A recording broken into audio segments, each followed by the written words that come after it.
नमस्कार, मी पंजाब डक करायला परत एकदा आज सांगतो की ज्यांचा कोणाचा कांदा असेल, गहू असेल, हरभरा असेल तर तुम्ही काय करा, उद्या आणखीन दुपारपर्यंत वेळ आहे. म्हणजे उद्याच्या 30 तारखेपर्यंत दुपारपर्यंत वेळ आहे. तुम्ही तुमचा कांदा असेल, गहू असेल, हरभरा असेल काढून झाकून ठेवा. कारण की राज्यामध्ये आतापर्यंत तुम्ही गारपीट होत असते, फक्त एका भागातच होते. पण ह्या पावसामध्ये 30 मार्च पासून ते 3 एप्रिल पर्यंत 31 दरम्यान राज्यात ठिकठिकाणी गारपीट होणार आहे. आणि काही ठिकाणी लिंबासारखी गारपीट होईल, काही ठिकाणी बोरासारखी होईल आणि काही ठिकाणी चिंचोक्यासारखी गारपीट सगळ्या जिल्ह्याला पाहायला भेटणार आहे. तर सुरुवातीला सांगू इच्छितो की मग गारपीट जास्त कोणत्या एरियात होणार आहे.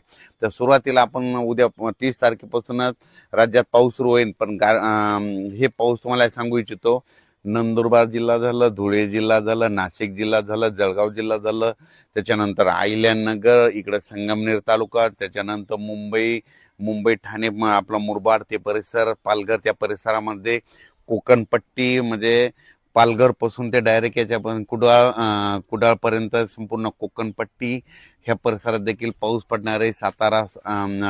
सातारा, कोल्हापूर, तसेच पर्यंत ह्या कोकणपट्टीमध्ये देखील खूप पाऊस देखील होणार आहे, गारपीट देखील होणार आहे. म्हणून हे लक्षात घ्यायचं.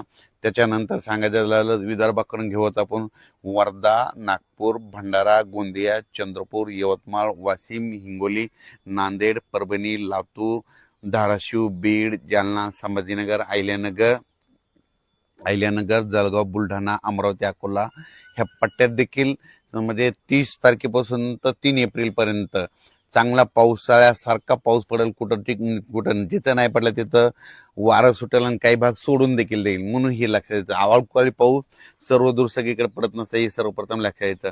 तर मग आता तुम्हाला सांगतो, आता नेमके गारपीट कोणत्या कोणत्या जिल्ह्याला पाहायला भेटतं.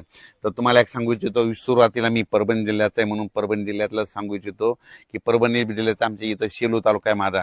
म्हणजे माझ्या गावापासून कम्प्लीट इकडं वालूरकडं, म्हणजे वालूर, चारठाणा ह्या परिसरात गारपीट पाहायला भेटेल. म्हणजे आमच्या शेलू तालुक्यात भेटेल, जिंतूरकडे देखील भेटेल, पालम परभणी जिल्ह्यामध्ये पालम देखील आहे, पालम पुण्याच्या त्या पट्ट्यामध्ये गारपीट बघायला भेटतं.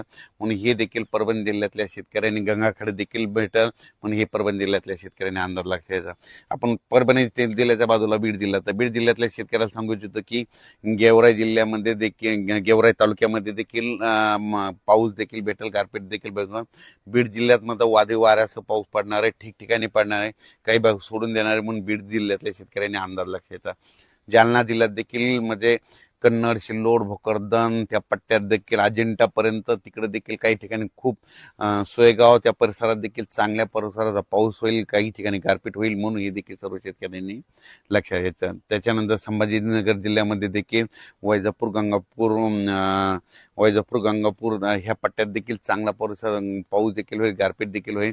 म्हणजे संभाजीनगर जिल्ह्यामध्ये चांगल्या प्रकारचा वादळी वाऱ्यासह पाऊस होणार, काही ठिकाणी गारपीट देखील पाहायला होणार नाही. म्हणून हे लक्षात घ्यायचं. अहिल्यानगरमध्ये देखील खूप ठिकाणी गारपीट पाहायला भेटेल, काही ठिकाणी वारं सुटेल, कुठं पाऊस पडेल, काही ठिकाणी निरंग देखील राहील. संगमनेर तालुका, त्याच्यानंतर पुणे जिल्ह्यात देखील जिल्ह्यातल्या शेतकऱ्यांना देखील गारपीट पाहायला भेटेल. म्हणून हे देखील पुणे जिल्ह्यातल्या सर्व शेतकऱ्यांनी आपण आपला कांदा असेल, गहू असेल त्याचं काळजी घ्यायची. सातारा जिल्ह्यात देखील गारपीट पाहायला भेटेल. त्याच्यानंतर कोल्हापूर जिल्ह्यात देखील काय गारपीट पाहायला देखील भेटेल. त्याच्यानंतर इकडं बुलढाणा जिल्ह्यात देखील घाटाच्या खाली इकडं म्हणजे सिंदखेड राजाचं त्या परिसरात गारपीट पाहायला भेटेल. त्याच्यानंतर अकोला, अमरावती तिकडल्या जिल्ह्यात देखील गारपीट पाहायला भेटेल, पाऊस देखील पडेल. त्याच्यानंतर वर्ध्याकडं हिंगणघाट त्या परिसरात देखील गारपीट पाहायला भेटेल. त्याच्यानंतर सांगायचं झालं तर इकडं यवतमाळ जिल्हा, माहूर तालुका त्या परिसरात देखील काही ठिकाणी पाऊस, काही ठिकाणी गारपीट पाहायला भेटेल. म्हणजे सांगायचं झालं तर खूप ठिकाणी म्हणजे हे पाऊस काही ठिकाणी पावसाळ्यासारखा पडेल, काही ठिकाणी रिमझिम पडेल, काही ठिकाणी सोडून देखील देईल. पण राज्यात मात्र 3 एप्रिल पर्यंत राज्यात हे अवकाळी पावसाचं सावट आहे, ही सर्व शेतकऱ्यांनी लक्षात घ्यायचं. तर माझी एक महसूल विभागाला विनंती आहे की ह्या म्हणजे 30 मार्च पासून तर 3 एप्रिल पर्यंत खूप ठिकाणी गारपीट होईल. म्हणून शेतकऱ्यांचे जे झालेले नुकसान आहे त्याचे तुम्ही पंचनामे करण्यासाठी सतर्क करावे आणि सगळ्यांचे जिथं जिथं गारपीट, वादळी वारं होईल, शेतकऱ्याचं नुकसान होईल, सगळ्यांचे पंचनामे करून घ्यावेत. ही माझी सर्वप्रथम महसूल विभागाला माझी विनंती राहील. कारण की ह्या पावसामध्ये खूप शेतकऱ्याचं नुकसान होणार आहे. म्हणजे हे पाऊस गुजरातला देखील खूप पडणार आहे, मध्य प्रदेश देखील खूप पडणार आहे, बेतूल बोरमपूर त्या परिसरात देखील खूप पडणार आहे. त्याच्यानंतर इकडं तेलंगणात बी पडणार आहे, आदिलाबाद, धर्माबाद, हैदराबाद त्या परिसरात बी पडणार आहे. इकडं बसव कल्याण तिकडं देखील राहणार आहे, कर्नाटक देखील राहणार आहे.